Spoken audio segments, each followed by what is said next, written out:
Olá, amigos de Arregui na área. Ainda está fresca na nossa memória a surra de 7-1 que o Brasil levou para a Alemanha na Copa do Mundo de 2014 no Mineirão, principalmente por aquele primeiro tempo assombroso que terminou 5-0 para os germânicos. Você pensa que aquele foi o primeiro tempo mais estranho da história do Mineirão? Não foi não. Em 30 de novembro de 66, 51 anos atrás, houve um primeiro tempo também que terminou 5-0 e assombrou pelo menos o país. Foi o primeiro jogo da decisão da Taça Brasil de 1966 entre Cruzeiro e Santos. 77.325 pagantes estiveram no estádio da Pampulha naquela noite de quarta-feira. O Santos de Pelé, Gilmar, Mauro, Zito e tantos outros craques tentavam seu sexto título consecutivo da competição, da principal competição de clubes do país, que mais tarde seria transformado em Campeonato Brasileiro pela CBF.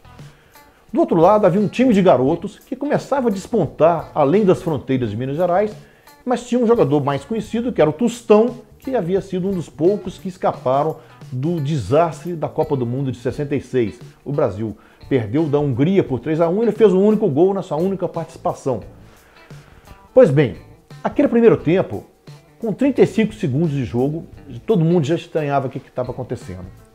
O Cruzeiro fez 1-0 com um gol do lateral esquerdo Zé Carlos contra. Aos 5 minutos, Natal fez 2-0. Aos 20, Dirceu Lopes marcou o terceiro num golaço em que ele driblou um grande Mauro, deixou-o caído no gramado e chutou no ângulo, deixando o goleiro Gilmar abraçado à trave. Confira este gol na narração de Alberto Rodrigues, locutor até hoje na ativa, narrando os jogos e gols cruzeirenses. Pé direito, vira para a esquerda, atenção, disparou para a frente, gol! Cruzeiro! Dirceu Lopes, um gol sensacional! Recebeu o passe de Tostão, girou esplendidamente, fintou seu marcador e de perna esquerda um tirapasso sensacional. A bola bateu, foi no cantinho esquerdo, parecia que ia bater na trave, mas quem bateu foi Gilmar, que desesperadamente agarrou-se à trave, desolado e pasmo ante a jogada genial do menino Dirceu Lopes. O mesmo Dirceu Lopes, o grande nome daquela noite, marcou o quarto gol aos 39 minutos. Aos 42, de pênalti, Tostão encerrou o placar do primeiro tempo. Todo mundo estranhava, que placar é esse, que jogo é esse? No segundo tempo, Toninho Guerreiro, aos 6 e aos 9, reduziu a contagem para o Santos. Muita gente pensou que teria jogo, o Peixe enfim havia acordado. Mas aos 27, Dirceu Lopes encerrou o placar de 6-2, que mudou totalmente a história do Cruzeiro e da própria história do futebol brasileiro também. Pelé e Procópio foram expulsos aos 30 minutos.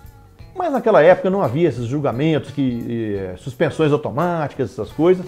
Uma semana depois, no segundo jogo, eles estavam novamente em campo, Pelé e Procópio.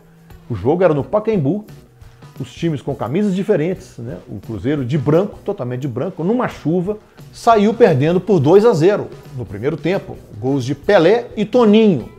Mas o segundo, a juventude do Cruzeiro foi determinante, mesmo com o Tostão perdendo um pênalti, o time mineiro virou para 3-2. Gols de Tostão, Dirceu Lopes e Natal. A partir daquele feito cruzeirense, que foi aclamado como campeão brasileiro, a CBD, para o ano seguinte, ampliou o Rio-São Paulo, transformando no torneio Roberto Gomes Pedrosa, o Robertão, com a entrada da Raposa, do Atlético Mineiro, do Grêmio, do Internacional e do Ferroviário do Paraná. Nascia ali um embrião do Campeonato Brasileiro.